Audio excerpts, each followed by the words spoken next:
are in a disastrous situation right now. They're in an absolutely disastrous situation.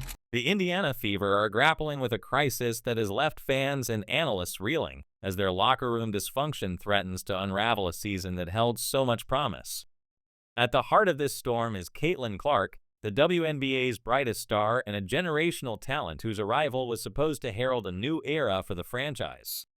Instead, the team finds itself fractured, with players operating on what Sophie Cunningham, a seasoned veteran, described as different islands in a post-game press conference. Her candid remarks have confirmed what many suspected. The Fever's locker room is splintered, and the lack of unity is failing Clark at a time when she needs her teammates most. This is not just a rough patch. It's a full-blown disaster that could jeopardize the team's future and squander the potential of one of the most electrifying players the league has ever seen. Cunningham's words hit like a bombshell, exposing deep-seated issues within the team. She didn't mince words when she spoke about the locker room's lack of cohesion, admitting, "We have our own islands." The phrase paints a vivid picture of a team divided, with players retreating to their own cliques rather than rallying together. This isn't just about missed shots or defensive lapses. It's about a fundamental breakdown in trust and camaraderie. For a team built around a superstar like Clark, who has redefined the WNBA's visibility and popularity, this lack of solidarity is a glaring red flag. Cunningham, a veteran known for her grit and leadership, even took accountability, saying she needs to do more to bring the team together. But her admission only underscores the severity of the problem. If a leader like her can't bridge the gap, the fractures may be too deep to mend without drastic changes. The cracks in the Fever's foundation are most evident in how they've failed to protect Clark, both on and off the court. As the league's most prominent rookie, Clark has been a lightning rod for attention, drawing massive viewership and elevating the WNBA's profile. Her stats speak for themselves. In 2024, she averaged 16.5 points, 4 assists, and 5.5 rebounds per game, shooting 37% from the field and 31.8% from three. In the 2025 preseason, she showed even more promise, averaging 14.5 points, 6 assists, and 6 rebounds in just 2 games, with an impressive 52.5% field goal percentage and 50% from beyond the arc. These numbers, combined with her ability to handle media scrutiny with poise, make her the undeniable face of the franchise. Yet, despite her star power, Clark is left to fend for herself in ways that go beyond the typical challenges of a rookie season.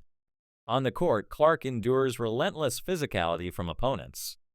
Game after game, she absorbs hard fouls, elbows, and blindsides, often without her teammates stepping in to send a message or demand accountability from referees.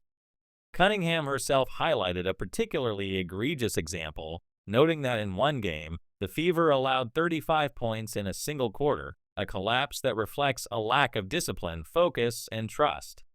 When Clark gets knocked down, her teammates often stand by, offering no visible support or retaliation. This absence of protection isn't just a tactical failure, it's a cultural one. A team with a true sense of unity would rally around its star, ensuring she feels supported and empowered.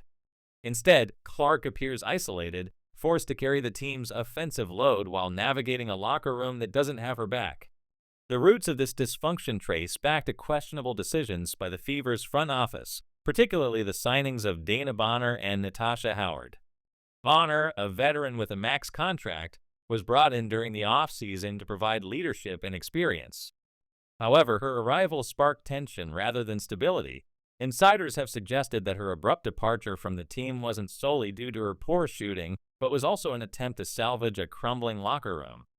Analysts have pointed to a Bonner group that formed a separate faction, exacerbating the team's divisions. Her exit stunned the WNBA, but in hindsight, it's clear she may have been a wedge driving players apart at a time when Clark needed unity the most. Natasha Howard presents an even more perplexing issue. Fans and analysts have criticized her for a lack of urgency and questionable effort, both on and off the court. In one notable instance, Howard showed more concern for an opponent's well-being than for her own teammates. When Clark was sent sprawling after a hard foul, Howard stood by, expressionless, offering no support or reaction. This pattern extends to other teammates as well, whether it's Aaliyah Boston taking a hit or Sophie Cunningham getting roughed up. Howard's lack of engagement is glaring. Fans have called out her apparent loyalty to rival players over her own team, labeling it not just awkward but humiliating. Yet, despite these shortcomings, Howard continues to log significant minutes, while players like Cunningham, who show passion and commitment, are often relegated to the bench. This disparity in playing time has fueled speculation of favoritism, particularly from head coach Stephanie White, who previously coached Howard during her time with the Fever. Fans and analysts argue that Howard's minutes are less about performance and more about personal connections, a perception that further erodes team chemistry. The Fever's roster decisions have created a clear divide, with players like Clark, Cunningham, and Lexi Hull forming one group, while Howard, Aaliyah Boston, and others seem to operate in a separate camp. Sydney Colson, known for her lighthearted antics, is reportedly caught up in social media stunts with White and Boston, further highlighting the team's lack of focus. Meanwhile, players like Nalissa Smith and Katie Lou Samuelson are left in a kind of no man's land, unsure of where they fit in this fractured dynamic. The situation has grown so dire that some analysts have raised unsettling concerns about deeper tensions, including whispers of a locker room race war. These claims suggest that external social pressures are compounding the team's internal struggles, forcing players to navigate loyalties that have little to do with basketball. While such allegations are speculative, there's the toxic atmosphere permeating the Fever's locker room. Last season, despite their losses, the team showed heart and unity, with veterans like Erica Wheeler and Temi Fagbennel acting as glue to hold the group together. That cohesion is conspicuously absent this year, replaced by clashing egos and a lack of leadership. The front office, led by Amber Cox and Kelly Krauskopf, bears much of the blame for this mess.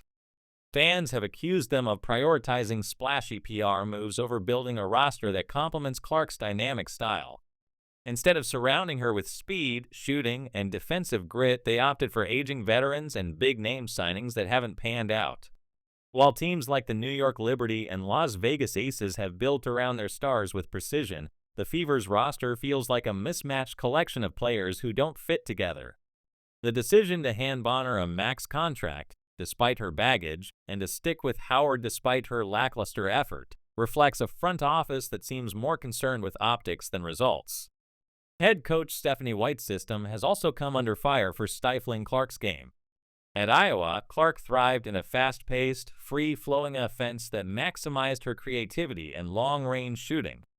In Indiana, however, White's approach is slow and plodding, relying on half-court sets that often leave Clark stranded at the top of the key, dribbling while her teammates take low-percentage shots. Analysts have dubbed this puke ball, criticizing its lack of imagination and failure to capitalize on Clark's strengths. The rare moments when Clark and Boston run pick and rolls show flashes of brilliance, but these plays are inexplicably abandoned in favor of a grinded-out style that feels outdated for the modern WNBA. Fans have taken to social media to vent their frustration, pointing out that Clark's exhaustion and disappointment are visible in her body language.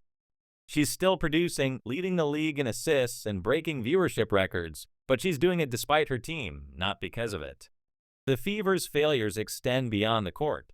The front office's inability to scout overseas talent or sign players who complement Clark's style has left the team small, slow, and unaggressive outside of their star.